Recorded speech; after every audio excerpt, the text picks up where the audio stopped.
Hello दोस्तों, कैसे हैं आप सभी। दोस्तों, आप सभी का स्वागत है आपके अपने यूट्यूब चैनल एग्जाम डन पर। मेरा नाम शोभित है दोस्तों, और आज मैं आपके लिए लेके आया हूँ ज्योग्राफी के अंदर जियोमॉर्फोलॉजी को। इसके अंदर दोस्तों मैं आज डिस्कस करूंगा लैटिट्यूड के बारे में, लॉन्गिट्यूड क्या होते हैं, और दोस्तों इंटरनेशनल डेट लाइन क्या होती है, पृथ्वी कैसे मोशन करती है, सिस्मिक वेग क्या होती है, क्रस्ट, इनर क्रस्ट क्या होती है, मेटल क्या होते हैं, कॉन्टिनेंटल ड्रिफ्ट थ्योरी क्या है, प्लेट टेक्टोनिक थ्योरी क्या है, फोल्ट क्या होते हैं, सारी बातें दोस्तों मैं डिस्कस करूंगा। बस आपको दोस्तों करना क्या होगा, चैनल को सब्सक्राइब करना है, वीडियो को अंत तक देखना है, और वीडियो अच्छा लगे तो दोस्तों लाइक भी करना है, ठीक है। इसमें दोस्तों टेम्परेट जोन क्या होते हैं, फ्रिड जोन क्या होते हैं, टेरिड जोन क्या होते हैं, सारी बातें डिस्कस करूंगा। अगर आप दोस्तों UPSC, CDS, NDA, EPFO, CAPF या किसी भी स्टेट पीसीएस की तैयारी कर रहे हैं तो आपके लिए बहुत ज़्यादा इंपॉर्टेंट है, क्योंकि इससे ज़्यादा क्वेश्चन आपसे पूछे जाते हैं। इसमें दोस्तों भू आकृति विज्ञान के अंदर आपसे हमेशा से क्वेश्चन पूछे गए हैं, ठीक है। तो दोस्तों चलिए शुरू करते हैं आज का अपना लेक्चर। जियोमॉर्फोलॉजी के बारे में जानेंगे कि किस प्रकार से हमारी पृथ्वी के टाइम जोन कहाँ पर है और कैसे फ्रिड जोन क्या होते हैं, सारी बातें डिस्कस करेंगे, ठीक है दोस्तों। अब मैं पहले बात करता हूं दोस्तों इसमें लैटिट्यूड के बारे में, यानी कि लैटिट्यूड क्या होते हैं और लॉन्गिट्यूड क्या होते हैं। दोस्तों ये इमेजिनरी लाइन है जो पृथ्वी पर भूवैज्ञानिकों के द्वारा खींची गई हैं। दोस्तों वैसे तो आपको सिर्फ ये किताबों में और कहीं पर चित्र पर देखने को मिलेगी, लेकिन दोस्तों ये असल में होती नहीं है। सिर्फ ये काहे के लिए यूज की जाती हैं, जैसे हमारी जो पृथ्वी है उसके ऊपर जैसे टेम्परेट जोन कहाँ पर है, टोरिड जोन कहाँ पर है, फ्रिड जोन कहाँ पर है। साथ ही साथ दोस्तों हमारे जो टाइम जोन होते हैं, जैसे हमारी पृथ्वी पर हमारे जो सबसे बड़ा देश है 11 टाइम जोन में बटा हुआ है, वो है रूस। हमारे भारत में दोस्तों एक ही टाइम जोन है, इसके भी दोस्तों इनके कारण होते हैं। साथ ही साथ दोस्तों इसमें देशांतर के माध्यम से, अक्षांश के माध्यम से दोस्तों टाइम को भी मापा जाता है। यह कारण है दोस्तों, इनको लिया गया है, इनको इमेजिन करके रखा गया है, ठीक है। ये इंपॉर्टेंट है दोस्तों आपके लिए। अगर मैं दोस्तों देशांतर व समय की बात करूं तो पृथ्वी दोस्तों एक दिन में अपने अक्ष पर 360 डिग्री घूम लेती है, और पृथ्वी को दोस्तों 15 डिग्री घूमने में 1 घंटे का समय लगता है। इसी प्रकार प्रत्येक 15 डिग्री पर 1 घंटे का अंतर हो जाता है। एक देशांतर पर दोस्तों जो 4 मिनट होती है उसका अंतर आ जाता है। अगर दोस्तों मैं बात करूं 180 डिग्री पूर्व की ओर जाने पर 12 घंटे का समय लेती है, वहीं अगर 180 डिग्री में पश्चिम की ओर घुमा तो उसमें दोस्तों वो 12 घंटे का समय लेती है। इसी प्रकार से दोस्तों अब मैं बात करता हूं दोस्तों इसमें जो फ्रिड जोन होते हैं, जो नॉर्थ पोल के अंदर और जो साउथ पोल के अंदर होते हैं। जैसे दोस्तों अभी मैं बात करता हूं इसमें पहले टोरिड जोन के अंदर। दोस्तों ये आपको टोरिड जोन यहाँ पर दिखाई दे रहा होगा। टोरिड जोन का मतलब है दोस्तों उष्ण कटिबंधीय जोन। यहाँ पर दोस्तों जो सूर्य की किरणें होती हैं वो सीधी लंबवत पड़ती हैं, सीधी की सीधी यहीं पर पड़ती है। इसी प्रकार से आप यहाँ पर देखेंगे जो विविधता होती है, बायोडाइवर्सिटी होती है, वो सबसे अधिक यहीं पर आपको देखने को मिलेगी। फिर आता है दोस्तों टेम्परेट जोन, और ये भी आपको साउथ में और नॉर्थ में दोनों में देखने को मिलेगा। आपको अगर दोस्तों 23.5 डिग्री ऊपर नॉर्थ में जाना है तो वहां पर आपको ट्रॉपिक ऑफ कैंसर यानी कर्क रेखा, जो हमारे भारत से भी होकर गुजरती है, यहाँ पर आपको देखने को मिलेगी दोस्तों ट्रॉपिक ऑफ कैप्रिकॉर्न यानी मकर रेखा, ठीक है। ये भी 23.5 डिग्री साउथ में आपको देखने को मिलेगी। इन दोनों के बीच के जो इलाका है दोस्तों पृथ्वी के ऊपर, उसको कहा जाता है टोरिड जोन। और ये दोस्तों आपको इक्वेटर दिखाई दे रही होगी। ये दोस्तों हमारी पृथ्वी को 2 बराबर भागों में बांटती है, नॉर्थ पोल और साउथ पोल, ठीक है। इंपोर्टेंट है दोस्तों आपके लिए। और आप अगर मैं बात करूं यहाँ पर 66.5 डिग्री और 23.5 डिग्री से लेकर 66 डिग्री तक जाओ तो यहाँ पर टेम्परेट जोन ऐसे ही आपको साउथ में दिखाई देगा। तो ये दोस्तों हमारे पृथ्वी के ऊपर इसको टेरिड जोन, टेम्परेट जोन और फ्रिड जोन में इसको बांटा गया है, ठीक है।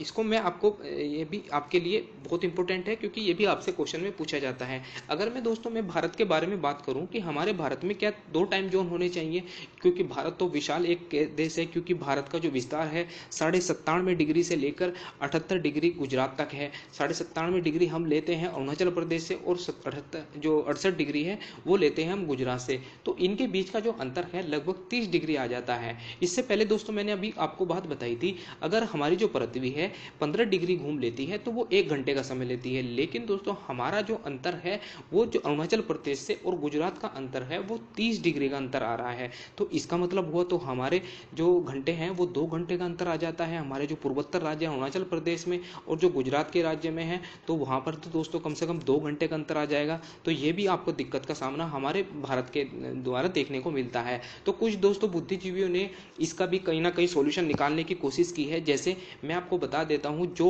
Council of scientific and industrial research है, नेशनल फिजिकल लेबोरेटरी है दोस्तों, इसके दौरान 2020 में एक टू टाइम जोन को प्रस्तावित करने की मांग उठाई थी। उस टाइम पर दोस्तों जो उसकी पृष्ठभूमि है, जैसे इसमें कारण क्या बताया गया था, कारण बताया गया था कि 2 घंटे का अंतर है और इसमें जो टाइमिंग है, जो सरकारी दफ्तर है, सरकारी ऑफिस है, जो शिक्षण संस्थान है, उनको बहुत ज्यादा दिक्कत का सामना करना पड़ रहा था। तो इस प्रकार से दोस्तों ये टाइम जोनों की मांग उठी थी। लेकिन इसका प्रभाव क्या पड़ेगा, इससे क्या होगा दोस्तों, अगर हमारे देश के अंदर 2 टाइम जोन हो जाते हैं तो इसमें दोस्तों जो बिजली की बचत होगी और टाइम घंटा 1 घंटा पहले हो जाएगा। सूर्य जो होता है दोस्तों हमारा, जब सूर्य निकलता है उसमें टाइम पर ऑफिस खुलेंगे और साथ ही साथ दोस्तों जो ऊर्जा की बचत होगी, सरकारी ऑफिस टाइम पर खुलेंगे, बैंक शिक्षण संस्थान टाइम के होगा। तो ये नॉर्थ ईस्ट और हमारे जो पूर्वोत्तर के राज्य हैं और जो हमारे पश्चिम के राज्य हैं उनमें अंतर भी आपको देखने को कम मिलेगा। इस प्रकार से दोस्तों 2 टाइम जोनों की मांग चल रही है। जैसे आपको रूस में 11 टाइम जोन देखने को मिलेंगे, इसी प्रकार से दोस्तों ये मांग चल रही है, लेकिन अभी तक ये पूरी नहीं हुई है। ठीक है,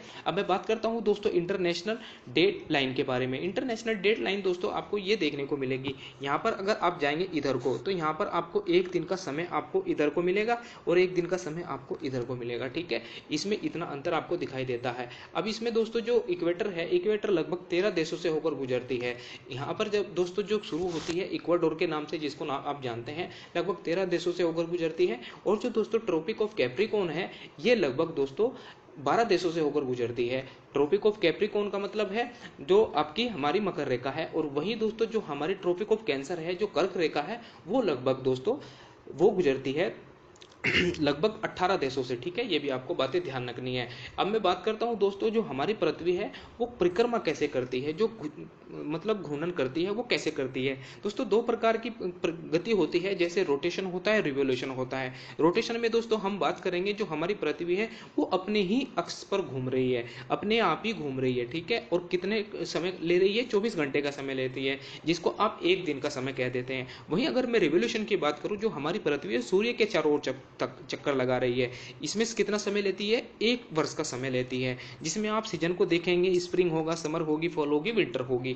तो ये होगा दोस्तों दिन रात में, और ये होगी हमारी सीजन में। ठीक है, इसको कहा जाता है दोस्तों रोटेशन और रिवोल्यूशन। ठीक है, अब दोस्तों इसमें 2 फिनोमिना और होते हैं, जैसे पेरीहेलियन और एपीहेलियन।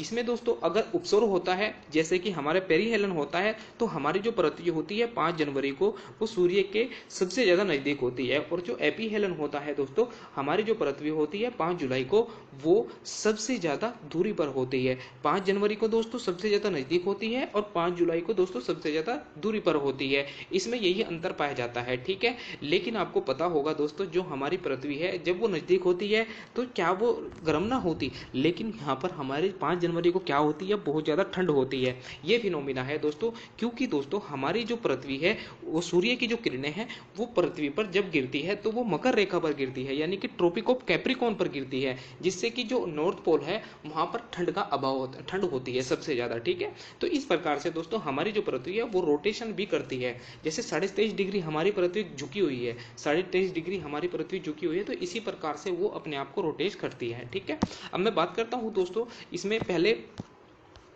जो हमारी जो सिस्मिक वेव हैं उनके बारे में बात करता हूं। सिस्मिक वेव दोस्तों भूकंपीय तरंगे तो 3 प्रकार की होती हैं, पी तरंगे, एस तरंगे और एल तरंगे।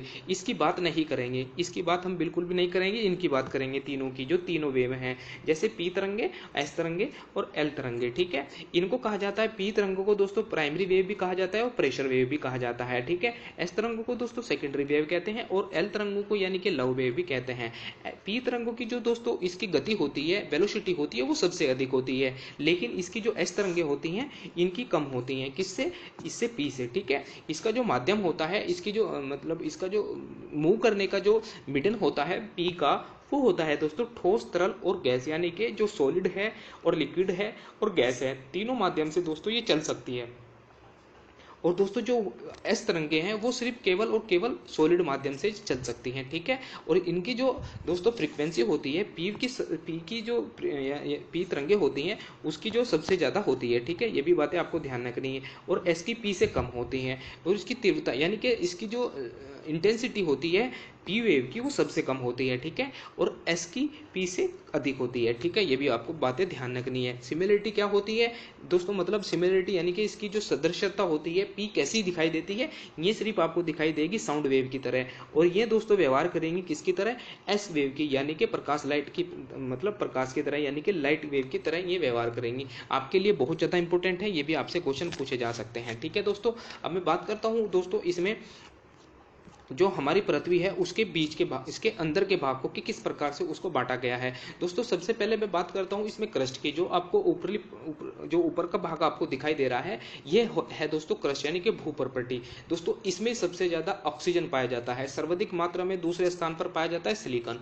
ये बना होता है दोस्तों ऑक्सीजन का और सिलिकॉन का। और दूसरी बात दोस्तों, इसकी जो मोटाई होती है वो 33 किलोमीटर होती है, लेकिन दोस्तों महासागरों में ये मोटाई अधिक होती है, जैसे 48 किलोमीटर महासागरों में पाई जाती है, 5 किलोमीटर का अंतर होता है। इस पर जो पृथ्वी पर पाई जाती है, जैसे ग्रेनाइट की चट्टानें, बेसाल्ट की चट्टानें, ये पाई जाती हैं। पृथ्वी के भूपर्पट्टी पर ऊपर दोस्तों सबसे ज्यादा लोहा पाया जाता है, ऑक्सीजन पाया जाता है, सिलिकॉन, मैग्नीशियम, निकेल, गंधक, ये इस प्रकार से आपको दोस्तों इसको भी ऑर्डर में भी आपसे क्वेश्चन पूछ सकते हैं, ठीक है। अब मैं बात करता हूँ दोस्तों मेटल के बारे में। दोस्तों मेटल, क्रस्ट से बाद में आती है मेटल। मेटल की जो लंबाई है दोस्तों 2900 किलोमीटर है, और इसमें ही दोस्तों पी और एस दोनों प्रकार की जो वेव हैं वो गति करती हैं, ठीक है। ये भी आपको बातें ध्यान रखनी है। इसमें तो जो घनत्व होता है वो चट्टानों का अधिक होता है, ठीक है। अब बात करता हूं दोस्तों कोर की, जो आपको सबसे अंदर का जो हिस्सा दिखाई देगा, हमारी पृथ्वी का जो सबसे बीच का हिस्सा है वो है दोस्तों कोर। कोर के अंदर दोस्तों जो गुटेनबर्ग और एस तरंगे होती हैं यहाँ पर नहीं होती हैं, लेकिन पी तरंगे की भी कमी होती है।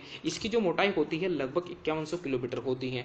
टोटल कितनी हो गई दोस्तों, ये लगभग हो गई, जो आपकी जो रेडियस होगी, जो हमारी पृथ्वी की जो रेडियस होगी वो लगभग 6700 कुछ किलोमीटर हो जाती है, ठीक है। इंपॉर्टेंट है दोस्तों आपके लिए बहुत ज्यादा, क्योंकि इससे भी आपसे क्वेश्चन पूछे जाते हैं दोस्तों। अब मैं बात करता हूं जो रॉक्स हैं, जो आपके लिए इंपॉर्टेंट है, क्योंकि इससे भी आपसे क्वेश्चन पूछे जाते हैं। 3 प्रकार की रॉक्स हैं, अग्नीय और सेडिमेंट्री रॉक्स और दोस्तों मेटामॉर्फिक रॉक्स, यानी कि इग्नियस रॉक, सेडिमेंट्री रॉक्स और मेटामॉर्फिक रॉक, 3 प्रकार की चट्टानें हैं दोस्तों। इसमें क्या क्या खास बातें हैं, ये कैसे कैसे अलग होती हैं। जो इग्नियस रॉक होती हैं दोस्तों, ये मैग्मा से और लावा से मिलकर बनी होती हैं। जब मैग्मा जो हमारी वोल्केनो होती हैं, जो हमारी जो ज्वालामुखी होती हैं, ये जब उद्गर होती हैं, जब ये फट जाती हैं, तो जब उनका जो लावा होता है, मैग्मा होता है, वो ठंडा होकर जब एक चट्टान को निर्मित करता है, उसको कहा जाता है इग्नियस रॉक। और वहीं दोस्तों जो सेडिमेंट्री रॉक्स हैं वो कैसे बनती हैं। इन चट्टानों में जो परतें पाई जाती है, इनका निर्माण अपरदन के कारकों और नदियों के द्वारा बहाकर लाए गए जो पदार्थ होते हैं उनके जमाव से होता है। इसमें जैसे आपको देखने को मिलेगा दोस्तों, जैसे इसमें धात्विक खनिज होते हैं, बलुआ पत्थर होते हैं, चूना पत्थर होते हैं, ये इसके कुछ उदाहरण हैं। और जो अग्निय सेल यानी कि इग्नियस रॉक है, इसमें आपको जो जीवाश्म है उनका अभाव मिलेगा, जैसे ग्रेनाइट है, प्रमुख अग्निय चट्टानें हैं, ठीक है दोस्तों। ये रूपांतरित जो मेटामॉर्फिक रॉक है, इसमें आपको खनिज आपको दिखाने को मिलेंगे, जैसे इनका जो निर्माण होता है अत्यधिक ताप व दाब के कारण होता है। और कारण किस प्रकार से होता है, बड़े लंबे अरसों से दोस्तों ये चट्टानें जब रूपांतरित होती हैं यानी मेटामॉर्फिक बन जाती हैं, तो ये होती हैं जो होती हैं दोस्तों, आपको देखने को मिलेगा इनका खनिज का संरचना अलग से आपको दिखाई देगी, ठीक है। अब में दोस्तों जो मूल संरचना होती है और वो रूपांतरित काहे में करती है। ग्रेनाइट दोस्तों नीस में बदलेगा यानी रूपांतरित होगा, ग्रेबो दोस्तों सर्पेंटाइन में बदलेगा यानी कि उसको रूपांतरित करेगा, और बलुआ पत्थर दोस्तों क्वार्ट्ज में रूपांतरित होगा, सेल स्लेट में रूपांतरित होगा, स्लेट दोस्तों फ्लेट में रूपांतरित होगा, ठीक है। इंपॉर्टेंट है दोस्तों आपके लिए बहुत ज्यादा। अब मैं बात करता हूं दोस्तों कॉन्टिनेंटल ड्रिफ्ट थ्योरी। इसका जो लेक्चर है दोस्तों, इसका मैंने आपको पहले भी बता रखा है, आप चाहे तो जाकर उसको भी देख सकते हैं। इसमें दोस्तों क्या होता है कि हमारे जो कॉन्टिनेंट है वो सिर्फ एक ही पेंजिया नाम के एक कॉन्टिनेंट से ही जुड़ा हुआ था। सबसे पहले हमारी पृथ्वी सिर्फ एक ही पेंजिया नाम से एक पृथ्वी जुड़ी हुई थी, ठीक है। और जो दोस्तों आसपास का आपको हिस्सा दिखाई दे रहा है ना पानी का, इसको कहा जाता है पैंथलासा, ठीक है। ये भी आपको ध्यान रखने। कार्बोनिस फेरिस युग में दोस्तों हमारी पृथ्वी ऐसी दिखाई देती थी, लेकिन आज के समय में जब आपको दोस्तों 2 भागों में आपको पहले टूटने को दिखाई देगी, फिर दोस्तों हमारी जो पृथ्वी होगी ऐसी होगी, फिर ऐसी दिखाई देगी आपको। टुडे जो हमारी पृथ्वी है दोस्तों 7 कॉन्टिनेंट में विभाजित है, ठीक है। इंपॉर्टेंट है दोस्तों आपके लिए, ये भी कहीं ना कहीं क्वेश्चन आपसे आपसे पूछा जा सकता है। अब मैं दोस्तों बात करता हूँ दोस्तों, इसमें जो हमारी पृथ्वी है वो सी फ्लोर स्प्रेडिंग करती है, यानी कि जो आपको देखने को मिलेगा, जो हमारे जो भारत है, भारत कहाँ पर धस रहा है, एशिया के अंदर धस रहा है। और निर्माण किसका हो रहा है, निर्माण हो रहा है दोस्तों हिमालय का। इसी प्रकार से दोस्तों किसी आपको देखने को मिलेंगे, जैसे भारतीय प्लेट है, अफ्रीकन प्लेट है, यूरेशियन प्लेट है, वो भी ऐसे ही धस रही हैं। और अमेरिकन प्लेट है, प्रशांत महासागर की प्लेट है, अटलांटिक प्लेट है, ये भी ऐसे धस रही हैं। कहीं ना कहीं वहां पर आपको कुछ घटनाएं देखने को मिलेंगी, जैसे ज्वालामुखी फट रही है, जैसे आपको देखने को मिलेगा पहाड़ों का मतलब पहाड़ बन रहे हैं। तो ये है दोस्तों कुछ मतलब मिलियन साल में और हजारों साल में जाके ये प्रक्रिया चलती रहती है। अब दोस्तों बात करता हूँ दोस्तों इसमें प्लेट टेक्टोनिक थ्योरी के बारे में।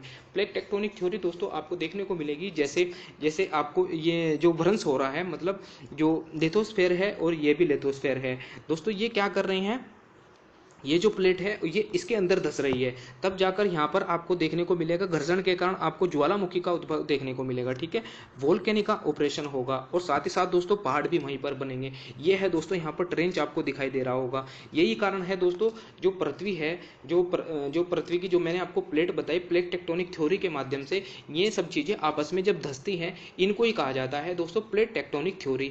मतलब ये आपस में धसने का ही इनका कारण होता है। ठीक है दोस्तों, मैंने आपको क्या बात बताई, प्लेट जो भारतीय प्लेट है, अफ्रीकन प्लेट है, वो इसी प्रकार से तो अंदर धस रही हैं, एक दूसरे के अंदर धस रही हैं। तो ये दोस्तों यहाँ पर इनका कार्य होता है और ये यहाँ पर आपको दिखाई देगा ज्वालामुखी होती है और पहाड़ों का उद्भव होता है। तो ये कारण है दोस्तों। ठीक है, अब मैं बात करता हूँ दोस्तों इसमें जो जियोमॉर्फिक जो प्रोसेस होता है, यानी कि बल के माध्यम से, इसमें एक होता है एंडोजेनिक फोर्स और होता है दोस्तों एक्सोजेनिक फोर्स। एंडोजेनिक फोर्स के अंदर दोस्तों आपको डायस्टोनिक मूवमेंट मिलेंगे, सडन मूवमेंट मिलेंगे, जैसे भूकंप। सडन मूवमेंट के अंदर जैसे भूकंप ज्वालामुखी होते हैं। और दोस्तों जो आपको देखने को मिलेंगे सारी की सारी चीजें हैं, आप उनको देख सकते हैं।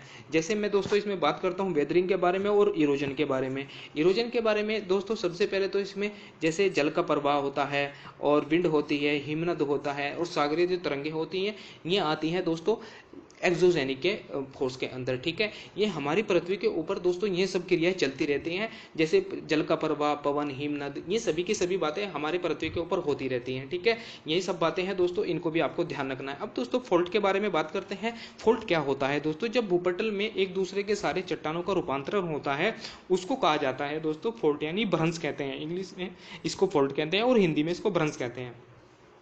भ्रंश का निर्माण दोस्तों, यानी कि फोल्ट का निर्माण अक्षैतिज संचालन के दोनों संपीड़न और तनाव से होता है। जैसे आपको देखने को मिलेगा बलपूर्वक। ठीक है, ये आपको नॉर्मल है, ये रिवर्स है और ये दोस्तों सेनिस्ट्रेटल स्ट्रिप है। इस प्रकार के दोस्तों भ्रंश होते हैं। जो हमारी दोस्तों जो पृथ्वी है, मैंने आपको अभी बताया कि जो हमारी प्लेटें हैं वो इस प्रकार से भ्रंश करती हैं। और किन चीज़ों का निर्माण होता है, जैसे आप देखेंगे रैंप वैली है, रिफ्ट वैली है, ब्लॉक माउंटेन है, हॉरेस्ट माउंटेन है, तो उनका निर्माण होता है जब दोस्तों ये घर्षण होता है। ये 4 प्रकार के घर्षण मैं आपको दिखा रहा हूँ, ये भ्रंश हैं दोस्तों, इंपॉर्टेंट है, आपसे क्वेश्चन पूछे जाते हैं। नॉर्मल भ्रंश है, रिवर्स भ्रंश है और दोस्तों ये सिस्टेरियल स्ट्रिप है और ये डेक्स्टोरियल स्ट्रिप है। ये भी आपको बातें ध्यान रखनी है। ठीक है, इंपॉर्टेंट है दोस्तों, आपसे क्वेश्चन पूछे जा सकते हैं। अब दोस्तों ये जो भ्रंश रिफ्ट वैली होती हैं, जब दो भ्रंशों की रेखाओं के चट्टान होते हैं, ये नीचे धंस जाती हैं, तो उनको भ्रंश घाटी कहते हैं। जैसे उदाहरण के तौर पर हम बात करते हैं अफ्रीका के महान भ्रंश घाटी, जर्मनी की राइन भ्रंश घाटी और भारत की नर्मदा और नदी जो घाटी है वो भ्रंश घाटी है और नदियों का उद्भव हो रहा है। ठीक है, एक है दोस्तों रैंप वैली, यानी कि रैंप घाटी। इसमें क्या है दोस्तों, जो समांतर भ्रंश होते हैं वो दोनों ओर भूखंड की ओर उठ जाते हैं, मतलब दोनों ओर के ऊपर जब भूकंप से वो ऊपर उठ जाते हैं, जैसे आप ब्रह्मपुत्र नदी की घाटी को देखेंगे। और दोस्तों एक है भूषुंड ग्रोथ, यानी कि ब्लैक माउंटेन। ब्लैक माउंटेन दोस्तों आप दो भ्रंश घाटों के बीच यथावत रहती है, जैसे किनारों के भाग नीचे होते हैं और उसके जो जैसे आप उदाहरण ले लीजिए, जर्मनी के ब्लैक फॉरेस्ट है और भारत के सतपुड़ा है। ठीक है, एक है दोस्तों हास्ट पर्वत। आपको हास्ट पर्वत जो दो भागों में इसके किनारे हैं वो यथावत एक दूसरे के बीच के ऊपर आपको दिखाई देंगे। ठीक है, इसका जो उदाहरण है पर्वत का उदाहरण है। ठीक है, अब मैं बात करता हूं दोस्तों इसमें भूकंप के बारे में। मैंने आपको बताया दोस्तों ये तरंगे होती हैं, तरंगों के बारे में बताया, भूकंप के बारे में बात करते हैं। दोस्तों सामान्यतः पृथ्वी के अंतर्जल बल के अंदर भूपटल पे होने वाले कंपन को भूकंप कहते हैं। अब भूकंप की जो उत्पत्ति होती है, केंद्र होती है, उसके भूकंप मूल यानी कि फोकस कहते हैं। पृथ्वी के जिस स्थान से दोस्तों ये भूकंप निकलता है उसको सर्वप्रथम दर्ज में किया जाता है, उसको एपिसेंटर यानी कि भूकंप केंद्र कह देते हैं। ठीक है, भूप्रपट्टी की जो सेल होती है मौजूद गहनों के दौरान के फोल्ट भी कहते हैं, जिनके किनारे दोस्तों उससे ऊर्जा निकलती है और पृथ्वी के कुछ इस प्रकार से होती है, ब्रंश के दोनों ओर सेल के विपरीत दिशा में गति करती हैं। पृथ्वी की जो भूकंपीय तरंगे होती हैं उनको दोस्तों दो स्केल पे मापा जाता है, एक होता है रिएक्टर स्केल, एक होता है मार्केली स्केल। रिएक्टर स्केल के अंदर दोस्तों 0 से लेकर 9 तक की संख्याएं होती हैं और मार्केली स्केल के अंदर दोस्तों 1 से लेकर 12 की संख्याएं होती हैं। और वहीं दोस्तों यह ओपन एंडेड स्केल होता है। जो रिएक्टर स्केल होता है वो ओपन एंडेड होता है और जो मार्केली स्केल होता है वो क्लोज एंडेड होता है। ये इस प्रकार के दोस्तों भूकंप के स्तर होते हैं। ठीक है, इसमें दोस्तों जो विश्व की सबसे भूकंप पेटी है वो विश्व में लगभग 63% भूकंपीय क्षेत्र सम्मिलित करते हैं। जैसे प्रशांत महासागर में आपको भूकंप सबसे ज्यादा देखने को मिलेगा, फिलीपींस, न्यूजीलैंड और अलास्का के अंदर, जापान के अंदर आपको सबसे ज्यादा, और वहीं दोस्तों आपको मध्य जो महाद्वीप है वहां पर आपको देखने को मिलेगा, जैसे हिमालय, आल्प्स है, काकेशस है, वहां पर आपको भूकंप देखने को। अगर मैं भारत की बात करूं दोस्तों, भारत में दोस्तों 5 जोनों में इसको बांटा गया है। 5th जोन के अंदर दोस्तों जो भूकंप है वो रिएक्टर स्केल सबसे अधिक होता है और साथ ही साथ दोस्तों हम जहां पर बैठे हैं वहां पर भी 5th जोन है। ठीक है, ये भी आपको बातें ध्यान रखनी है। मतलब दिल्ली के अंदर और उत्तराखंड के अंदर सबसे ज्यादा भूकंप आपको देखने को मिलेंगे। ठीक है, ये भी बातें आपको ध्यान रखनी है, इंपॉर्टेंट है दोस्तों आपके लिए। ये 4 जोनों में आपको बांटा गया है हमारे भूकंप क्षेत्र को। ठीक है, अब दोस्तों मैं वेदरिंग की भी बात करता हूँ। इरोजन की बात मैंने की है और वेदरिंग की बात की है। जैसे दोस्तों इसमें वेदरिंग है हमारा अपक्षय है, भूपटल पर आप देखने को मिलेगा स्थापक बल के रूप में, बहिजात कार्य के रूप में, जिसमें अनच्छादन होती है, प्रक्रिया के अपक्षय और अपर्दन की क्रिया होती है। जैसे आप जो स्थितिज क्रिया होती है जिसमें चट्टानों के क्रम से भौतिक और रासायनिक कारकों के प्रभाव में अपने स्तर पर विघटन और वियोजन होता है। और साथ ही साथ दोस्तों जो ज्वालामुखी के बारे में बात करते हैं, ज्वालामुखी दोस्तों वैसे तो 4 टाइप की होती है, लेकिन हमें सिर्फ पढ़नी वे है जो दोस्तों सक्रिय ज्वालामुखी होती हैं और जो शांत ज्वालामुखी होती हैं।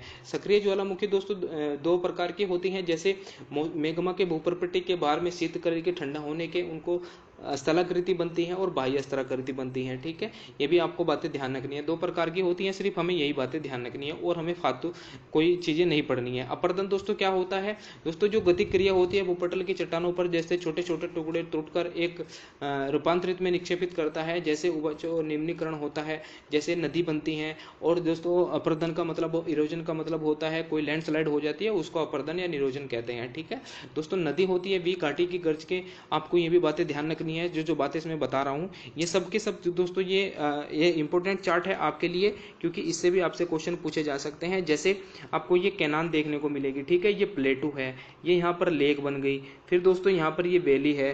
ठीक है, इससे भी क्वेश्चन आपसे पूछे जा सकते हैं। ये माउंटेन है, ये ग्लेशियर है। ठीक है दोस्तों, आपसे क्वेश्चन ये इससे बन सकते हैं, हिल है, इससे भी क्वेश्चन आपसे आगे आने वाले समय में बन सकते हैं। ठीक है, विश्व के दोस्तों पर्वत और पठार के बारे में थोड़ा सा जान लेते हैं। जैसे तियानशेन का पर्वत है जो वलित पर्वत उसको कहा जाता है, ये चीन के अंदर है। नानचान भी चीन के अंदर है। सुलेमान की जो श्रेणी है ये पर्वत महत्वपूर्ण श्रेणी है जो भी आपको ध्यान रखनी है। जैसे पाकिस्तान के अंदर वलित पर्वत श्रेणी है। ठीक है, ब्लैक फॉरेस्ट है, ये भी दोस्तों जर्मनी के अंदर पाए जाते हैं। अलास्का की जो श्रेणी है यूएसए के अंदर पाई जाती है। काकेशस श्रेणी है यूएसए के अंदर। ठीक है, ये इंपॉर्टेंट है, ये भी आपको ध्यान रखनी है। ठीक है दोस्तों, जो बातें दोस्तों मैंने इसमें बताई है आशा करता हूँ आपको अच्छी लगी होंगी। साथ ही साथ दोस्तों अगर इसमें कोई त्रुटि है या गलती है तो इसको आप मुझे कमेंट बॉक्स में बता सकते हैं। आगे आने वाले समय में दोस्तों मैं आपके लिए क्लाइमेटोलॉजी के बारे में बात करूंगा, यानी जलवायु विज्ञान के बारे में बात करूंगा।